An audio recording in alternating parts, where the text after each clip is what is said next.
नमस्कार। आप सभी सुन रहे हैं मुंशी प्रेमचंद की कहानी साहिबा की ज़ुबानी। और आज की कहानी का शीर्षक है बूढ़ी काकी। बुढ़ापा अक्सर बचपन का दौरे सानी हुआ करता है। बूढ़ी काकी में जायका के सिवा कोई हिस्स बाकी न थी और न अपनी शिकायतों की तरफ मुखातिब करने का रोने के सिवा कोई दूसरा जरिया। आंखें, हाथ, पैर सब जवाब दे चुके थे। ज़मीन पर पड़ी रहती और जब घर वाले कोई बात उनकी मर्ज़ी के खिलाफ़ करते, खाने का वक्त टल जाता या मिकदार काफ़ी न होती या बाज़ार से कोई चीज़ आती और उन्हें न मिलती तो रोने लगती थी। और उनका रोना महज बसहूरना न था, वो आवाज़ बुलंद रोती थी। उनके शौहर को मरे हुए एक ज़माना गुजर गया। 7 बेटे जवान होकर दाग दे गए और अब एक भतीजे के सिवा दुनिया में उनका और कोई न था। उसी भतीजे के नाम उन्होंने सारी जायदाद लिख दी थी। उन हजरात ने लिखाते वक्त तो खूब लंबे चौड़े वादे किए, लेकिन वो वादे सिर्फ कलवी डिपो के दलालों के सब्ज बाग थे। अगरचे उस जायदाद की सालाना आमदनी 150-200 रुपये से कम न थी, लेकिन बूढ़ी काकी को अब पेट भर रूखा दाना भी मुश्किल से मिलता था। बुधराम तबीयत के नेक आदमी थे, लेकिन उसी वक्त तक कि उनकी जेब पर कोई आंच न आए। रूपा तबीयत की तेज थी, लेकिन ईश्वर से डरती थी, इसलिए बूढ़ी काकी पर उसकी तेजी इतनी न खुलती थी जितनी बुधराम की नेकी। बुधराम को कभी कभी अपनी बेइंसाफी का एहसास होता। वो सोचते कि इस जायदाद की बदौलत में इस वक्त भला आदमी बना बैठा हूँ, और अगर ज़ुबान, तस्कीन या तसफ़्फ़ी से सूरत हाल में कुछ इस्लाह हो सकती तो उन्हें मुतलक दरेग न होता। लेकिन मज़ीद खर्च का खौफ उनकी नेकी को दबाए रखता था। उसके बरअक्स अगर दरवाजे पर कोई भला मानस बैठा होता और बूढ़ी काकी अपना नगमाए बेहंगाम शुरू कर देती तो वो आग हो जाते थे और घर में आकर उन्हें जोर से डांटते थे। लड़के जिन्हें बुढ़ों से एक बुग़्ज़ अल्लाह होता है, वालिदैन का यह रंग देखकर बूढ़ी काकी को और भी दिक करते। कोई चुटकी लेकर भागता, कोई उनकर पानी की कुल्ली कर देता। काकी चीख मार कर रोती, लेकिन ये तो मशहूर ही था कि वो सिर्फ खाने के लिए रोती हैं, इसलिए कोई उनके नालाओ फरियाद पर ध्यान न देता था। वहाँ अगर काकी कभी गुस्से में आकर लड़कों को गालियाँ देने लगती तो रूपा मौकाए वारदात पर ज़रूर जाती। एक खौफ से काकी अपनी शमशीर जवानी का साज ही कभी इस्तेमाल करती थी। हालांकि रफाशर की ये तदबीर रोने से ज़्यादा कारगर थी। सारे घर में अगर किसी को काकी से मोहब्बत थी तो वो बुद्धराम की छोटी लड़की लाडली थी। लाडली अपने दोनों भाइयों के खौफ से अपने हिस्से की मिठाई या चबेना बूढ़ी काकी के पास बैठकर खाया करती थी। यही उसका मलजा था, और अगरचे काकी की पनाह उनकी मुआनिदाना सरगर्मी के बाइस बहुत गिरा पड़ती थी, लेकिन भाइयों के दस्ते तावुल से बदर जहाँ काबिले तरजीह थी, इस मुनासिब अगराज ने इन दोनों में मोहब्बत और हमदर्दी पैदा कर दी थी। रात का वक्त था। बुधराम के दरवाजे पर शहनाई बज रही थी और गांव के बच्चों का जमे गफीर निकाह हैरत से गाने की दाद दे रहा था। चारपाइयों पर मेहमान लेटे हुए नाइयों से टिकिया लगवा रहे थे। करीबी एक भाट खड़ा कबित सुना रहा था और बाद सुखन फहन मेहमान की वाह वाह से ऐसा खुश होता था गोया वही इस दात का मुस्तहक है। 2-1 अंग्रेजी पढ़े हुए नौजवान उन बेहुदगियों से बेजार थे। वो इस दहकानी मजलिस में बोलना या शरीफ होना अपनी शान के खिलाफ समझते। आज बुधराम के बड़े लड़के सुखराम का तिलक आया है, ये उसी का जश्न है। घर में मस्तूरात गा रही थी और रूपा मेहमानों की दावत का सामान करने में मशरूफ थी। भट्टियों पर कड़ाह चढ़े हुए थे।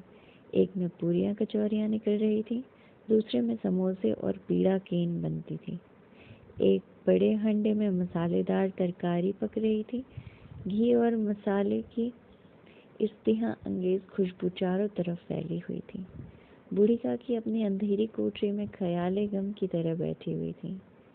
ये लज्जत आमेज खुशबू उन्हें बेताब कर रही थी। वो दिल में सोचती थी, शायद मुझे पूरियां न मिलेंगी।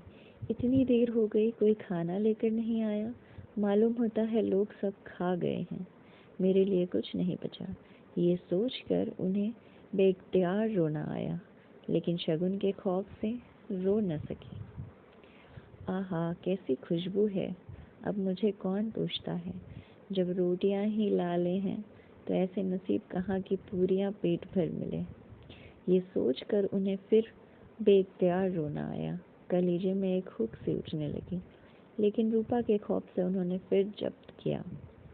बूढ़ी काकी देर तक इन्हीं अफसोसनाक ख्यालों में डूबी रहती। घी और मसाले की खुशबू रह रहकर दिल को आपे से बाहर किए देती थी। मुंह में पानी भर भर कर आता था। पूरियों का जायका याद करके दिल में गुदगुदी होने लगती थी। किसे पुकारूं, आज लाडली भी नहीं आई। दोनों लौंडे रोज दिख गया करते थे, आज उनका भी कहीं पता नहीं। कुछ मालूम होता कि क्या बन रहा है। बूढ़ी काकी के चश्मे ख्याल में पूरियों की तस्वीर नाचने लगी। खूब लाल लाल, फूली फूली, नर्म नर्म होंगी। एक पूरी मिलती तो जरा हाथ में लेकर देखती, क्यों न चलकर कड़ाह के सामने ही बैठूं। पूरियां छन छन करके कड़ाह में तैरती होंगी। कड़ाह से गर्म गर्म निकल कर कठौते में रखी जाती होंगी। फूल हम घर में भी सूंघ सकते हैं, लेकिन सैरे बाग का कुछ और ही लुत्फ है। इस तरह फैसला करके बूढ़ी काकी उकड़ू बैठकर हाथों के बल खिसकती हुई बमुश्किल तमाम चौखट से उतरी और धीरे धीरे रेंगती हुई कड़ाहों के पास जा बैठी। रूपा उस वक्त एक सरासीमगी की हालत में कभी इस कमरे में जाती, कभी उस कमरे में, कभी कड़ाह के पास, कभी कोठे पर। किसी ने बाहर से आकर कहा, महाराज ठंडाई मांग रहे हैं। ठंडाई देने लगी। इतने में फिर किसी ने आकर कहा, भाट आया है, उसे कुछ दे दो। भाट के लिए सुधा निकाल रही थी। एक तीसरे आदमी ने आकर पूछा कि अभी खाना तैयार होने में कितनी देर है, जरा ढोल मजीरा उतार दो। बेचारी अकेली औरत चारों तरफ दौड़ते दौड़ते हैरान हो रही थी। झुंझलाती थी, उड़ती थी, पर गुस्सा बाहर निकलने का मौका न पाया था। खौफ होता था कहीं पड़ोसने ये न कहने लगे कि इतने ही में उबल पड़ी। प्यास से खुद उनका हलक सूखा जाता था। गर्मी के मारे फूंकी जाती थी, लेकिन इतनी फुर्सत कहाँ कि जरा पानी पी लें या पंखा लेकर झलें। ये भी अंदेशा था कि जरा निगाह पलटी और चीज़ों की लूट मची। इस कश्मकश के आलम में उसने बूढ़ी काकी को कड़ाह के पास बैठे देखा तो जल गई। गुस्सा न रुक सका। ये ख्याल न रहा कि पड़ोसी बैठी हुई हैं, दिल में क्या कहेंगी। मर्दाने में लोग सुनेंगे तो क्या कहेंगे। जैसे मेंढक केचुए पर झपटता है, उसी तरह वह बूढ़ी काकी पर झपटी और उन्हें दोनों हाथों से झकझोर कर बोली, ऐसे पेट में आग लगे। पेट है कि आग का कुंड है। कोठरी में बैठते क्या दम घुटता था। अभी मेहमानों ने नहीं खाया, देवताओं का भोग तक नहीं लगा, तब तक सब्र न हो सका, आकर छाती पर सवार हो गई। नोच ऐसी जीभ दिन भर खाती न रहती तो न जाने किसकी हांडी में मुंह डालती। गांव देखेगा तो कहेगा कि बुढ़िया भर पेट खाने को नहीं पाती, तभी तो इस तरह बौखलाए फिरती है। इस ख्याल से उसका गुस्सा और भी तेज हो गया। डायन मरे न मांझा छोड़े, नाम बेचने पर लगी है, नाक कटवा के दम लेगी। इतना ठूसती है जाने कहाँ भस्म हो जाता है। ले, भला चाहती हो तो जाकर कोठरी में बैठो, जब घर के लोग लगे तो तुम्हें भी मिलेगा। तुम कोई देवी नहीं हो, चाहे किसी के मुंह में पानी तक नहीं जाए, लेकिन पहले तुम्हारी पूजा कर दें। बूढ़ी काकी ने सर न उठाया, न रोई न बोली, चुपचाप रेंगती हुई वहां से अपने कमरे में चली गई। सदमा ऐसा सख्त था कि दिलो दिमाग की सारी कुव्वतें, सारे जज्बात, सारी ही सियासत इस तरह रुजू हो गई थी, जैसे नदी में जब करार का कोई बड़ा टुकड़ा कटकर गिरता है तो आसपास का पानी चारों तरफ से सिमटकर उस खला को पूरा करने के लिए दौड़ता है। खाना तैयार हो गया। आंगन में पत्तल पड़ गए। मेहमान खाने लगे। औरतों ने ज़ेवनार गाना शुरू किया। मेहमानों के नाई और खिदमतगार भी इस जमात के साथ, पर ज़रा हट कर खाने बैठे हुए थे, लेकिन आदाब मजलिस के मुताबिक जब तक सबके सब खाना ना खा चुके कोई ना उठ सकता था। दो एक मेहमान जो ज़रा तालीम याफ्ता थे, खिदमतगारों की पर खोरी पर झुंझला रहे थे। वो इस कैद को बेमानी व माहौल समझते थे। बूढ़ी काकी अपनी कोठरी में जाकर पछता रही थी कि कहाँ से कहाँ आ गई। उन्हें रूपा पर गुस्सा नहीं आया था, अपनी उछलत पर अफसोस था। सच तो है, जब तक मेहमान ना खा चुकेंगे घर वाले कैसे खाएंगे। मुझसे इतनी देर भी न रहा गया, सबके सामने पानी उतर गया। अब जब तक कि कोई न बुलाए न जाऊंगी। दिल में ये फैसला करके वो खामोशी से बुलावे का इंतज़ार करने लगी। लेकिन घी की मरगूब खुशबू बहुत सब्र आजमा साबित हो गई थी। उन्हें एक एक लम्हा, एक एक घंटा मालूम होता था और पत्तल बिछ गए होंगे। अब मेहमान आ गए होंगे, लोग हाथ पैर धो रहे होंगे, नाई पानी दे रहा है। मालूम होता है लोग खाने पर बैठ गए। ज्योनार गाया जा रहा है, ये सोचकर बहाने के लिए लेट गई और धीरे धीरे गुनगुनाने लगी। उन्हें मालूम हुआ कि मुझे गाते वक्त देर हो गई। क्या इतनी देर तक लोग खा ही रहे होंगे? किसी को बोल चाल सुनाई नहीं देती। ज़रूर लोग खा पी के चले गए, मुझे कोई बुलाने नहीं आया। रूपा चिढ़ गई है, क्या जाने कि ना बुलाए। सोचती हो कि आप ही आएंगी, कोई मेहमान नहीं कि बुला कर लाऊं। बूढ़ी काकी चलने के लिए तैयार हुई, ये यकीन कि अब एक लम्हे में पूरियाँ और मसालेदार तरकारियाँ सामने आएंगी और उन्हें हुस्न जायका को गुदगुदाने लगा। उन्होंने दिल में तरह तरह के मंसूबे बांधे। पहले तरकारी से पूरियाँ खाऊंगी, फिर दही और शक्कर से। कचौरियाँ रायते के साथ मज़ेदार मालूम होंगी। चाहे कोई बुरा माने या भला, मैं तो मांग मांग के खाऊंगी। यही न लोग कहेंगे, इन्हें लिहाज नहीं है। कहाँ इतने दिनों के बाद पूरियाँ मिल रही हैं तो मुंह झूठा करके थोड़े ही उठ जाऊंगी। वो उकड़ू बैठकर हाथों के बल खिसकती हुई आंगन में आई।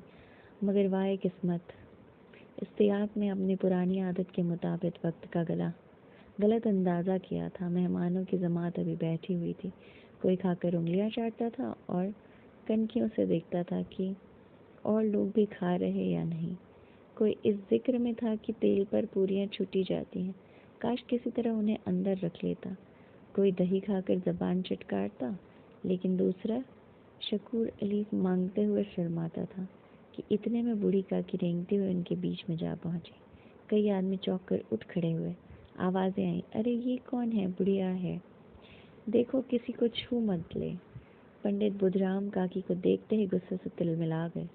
पूरियों के थाल लिए खड़े थे, थाल को ज़मीन पर पटक दिया और जिस तरह बेरहम साहूकार अपने किसी नादिहन मगरूर आसाड़ी को देखते ही झपट कर उसका टेटुआ लेता है, उसी तरह लपक कर उन्होंने बूढ़ी काकी के दोनों शाने पकड़े और घसीटते हुए लाकर उन्हें उस अंधेरे कोठरी में थम से गिरा दिया। आरजुओं का सब्ज बाग लू के एक झोंक में वीरान हो गया। मेहमानों ने खाना खाया, घर वालों ने खाया, बाजे वाले, धोबी, चमार भी खा चुके, लेकिन बूढ़ी काकी को किसी ने न पूछा। बुद्धराम व रूपा दोनों ही उन्हें उनकी बेहयाई की सज़ा देने का ताफ़िया कर चुके थे। उनके बुढ़ापे पर, बेकसी पर, फुतरे अक्ल पर किसी को तरस नहीं आता था। अकेली लाडली उनके लिए कुढ़ रही थी। लाडली को काकी से बहुत उन्स था। बेचारी भोली सीधी लड़की थी। तिफलाना, शोखी और शरारत की उनमें बू तक न थी। दोनों बार जब उनकी माँ और बाप ने काकी को बेरहमी से घसीटा तो लाडली का कलेजा बैठ कर रह गया। वो झुंझला रही थी कि ये लोग काकी को क्यों बहुत सी पूरियाँ नहीं दे देते। क्या मेहमान सबके सब थोड़े ही खा जाएंगे? और अगर काकी ने मेहमानों से पहले ही खा लिया तो क्या बिगड़ जाएगा? वो काकी के पास जाकर उन्हें तसल्ली देना चाहती थी, लेकिन माँ के खौफ से न जाती थी। उसने अपने हिस्से की पूरियाँ मुल्कत न खाई थी, अपनी गुड़ियों की पिटारी में बंद कर रखी थी। वो ये पूरियाँ काकी के पास ले जाना चाहती थी। उनका दिल बेकरार हो रहा था। बूढ़ी काकी मेरी आवाज़ सुनते ही उठ बैठेंगी, पूरियाँ देखकर कैसे खुश होंगी, मुझे खूब प्यार करेंगी। रात के 11 बज चुके थे। रूपा आंगन पड़ी सो रही थी। लाडली की आंखों में नींद न आती थी। काकी को पूरियाँ खिलाने की खुशी उसे सोने न देती थी। उसने गुड़ियों की पिटारी सामने ही रखी। जब उसे यकीन हो गया कि अम्मा गाफिर हो रही हैं, तो वे चुपके से उठी और सोचने लगी कि कैसे चलूं। चारों तरफ अंधेरा था, सिर्फ चूल्हों में आग चमक रही थी और चूल्हों के पास एक कुत्ता लेटा हुआ था। लाडली की निगाह दरवाजे वाले नीम के दरख्त की तरफ गई। उसे मालूम हुआ कि उस पर हनुमान जी बैठे हुए हैं। उनकी दुम, उनकी गदा सब साफ नजर आती थी। मारे खौफ के उसने आंखें बंद कर ली। इतने में कुत्ता न उठ बैठा। लाडली को ढांढस हुई। कई सोते हुए आदमियों की बनिस्बत एक जागता हुआ कुत्ता उसके लिए ज्यादा तकवीत का बाइस हुआ। उसने पिटारी उठाई और बूढ़ी काकी की कोठरी की तरफ चली। बूढ़ी काकी को महज इतना याद था कि किसी ने मेरे शाने पकड़े। फिर उन्हें ऐसा मालूम हुआ जैसे कोई पहाड़ पर उड़ाए लिए जाता है। उनके पैर बार बार पत्थरों से टकराए। तब किसी ने उन्हें पहाड़ पर से पटक दिया। वे बेहोश हो गए। जब उनके होश बजा हुए तो किसी की जरा भी आहट न मिलती थी। समझ गई कि सब लोग खा पी कर सो गए और उनके साथ मेरी तकदीर भी सो गई। रात कैसे कटेगी? राम, क्या खाऊं? पेट में आग जल रही है। या किसी ने मेरी सुध न ली? क्या मेरा पेट काटने से धन हो जाएगा? उन लोगों को इतनी दया भी नहीं, इतनी कि बुढ़िया न जाने कब मर जाए। उसका रोया क्यों दिखाएंगे? मैं पेट की रोटियां ही खाती हूँ कि और कुछ। इस पर ये हाल। मैं अंधी अपाहिज ठहरी, न कुछ सूझे न बूझे। अगर आंगन में चली गई तो क्या बुधराम ने इतना कहते न बनता था कि काकी अभी लोग खा रहे हैं, फिर आना। मुझे घसीटा, पटका। उन्हीं पूरियों के लिए रूपा ने सबके सामने गालियां दी। उन्हीं पूरियों के लिए, और इतनी दुर्गत करके कि उनका पत्थर का कलेजा न पसीजा। सबको खिलाया, मेरी बात न पूछी। जब तब ही न दिया तो अब क्या देगी, ये सोचकर मायूसाना सब्र के साथ लेट गई। रिक्कत से गला भर भर आता था, लेकिन मेहमानों के सामने लिहाज से रोती न थी। यकायक उनके कान में आवाज आई, काकी उठो, मैं पूरी लाई हूँ। काकी ने लाडली की आवाज पहचानी, चटपट उठ बैठी। दोनों हाथों से लाडली को टटोला और उसे गोद में बिठा लिया। लाडली ने पूरियां निकाल कर दी। काकी ने पूछा, क्या तुम्हारी अम्मा ने दी हैं? लाडली ने फक से कहा, नहीं, ये मेरे हिस्से की हैं। काकी पूरियों पर टूट पड़ी। 5 मिनट में पिटारी खाली हो गई। लाडली ने पूछा, काकी पेट भर गया? जैसे थोड़ी सी बारिश ठंडक की जगह और भी हब्स पैदा कर देती है, उसी तरह उन चंद पूरियों ने काकी की इस्तेहा और रगबत को और भी तेज कर दिया था। बोली, नहीं बेटी, जाके अम्मा से और मांग लो। लाडली, अम्मा सोती है, जगाऊंगी तो अम्मा मारेंगी। काकी ने पिटारी को फिर से टटोला। उसमें चंद रेजे गिरे थे, उन्हें निकाल कर खा गई। बार बार होठ चाटती थी, चिटकारे भरती थी। दिल ममोस रहा था कि और पूरियां कैसे पाऊं। सब्र का बांध जब टूट जाता है तो ख्वाहिश का बहाव काबू से बाहर हो जाता है। मस्तों को सुरूर की याद दिलाना उन्हें दीवाना बनाता है। काकी की बेताब दिल ख्वाहिश के इस बहाव में बह गया। हलाल हराम की तमीज न रही। वो कुछ देर तक इस ख्वाहिश को रोकती हैं। यकायक लाडली से बोली, मेरा हाथ पकड़कर वहां से चलो जहां मेहमानों ने बैठकर खाना खाया था। लाडली उनका मंशा न समझ सकी। उसने काकी का हाथ पकड़ा और उन्हें लाकर झूठे पत्तलों के पास बिठा दिया और गरीब भूख की मारी फातिरुल अक्ल बुढ़िया पत्तलों से पूरियों के टुकड़े चुन चुन कर खाने लगी। वहीं कितना लजीज था, सालन कितना मजेदार, कचौरियाँ कितनी सलोनी, समोसे कितने खस्ता और नर्म।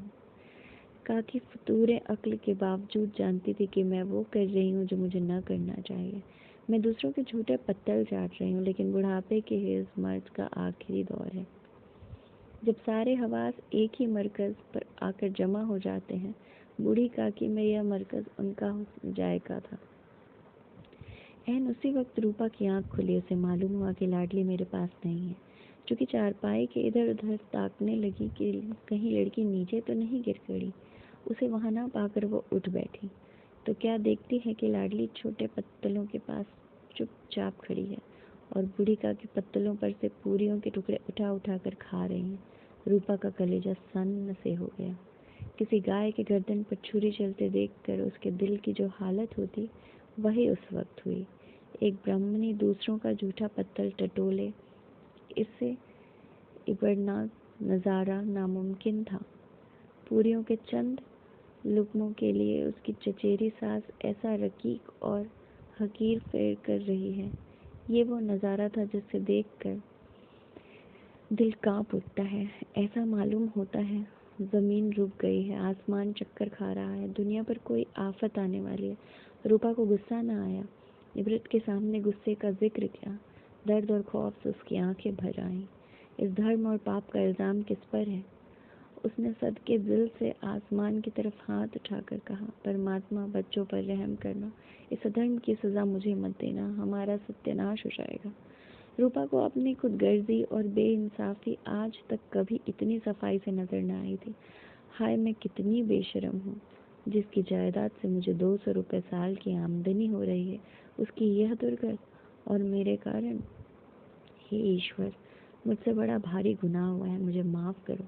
आज मेरे बेटे का तिलक था, सैकड़ों आदमियों ने खाना खाया, मैं उनके इशारे की गुलाम बनी हुई थी। अपने नाम के लिए, अपनी बड़ाई के लिए सैकड़ों रुपए खर्च कर दिए, लेकिन जिसकी बदौलत हज़ारों रुपए खास उसे इस तकरीब के दिन भी पेट भर कर खाना न दे सकी, महज इसलिए न कि वो बुढ़िया है, बेकस है, बेज़ुबान है।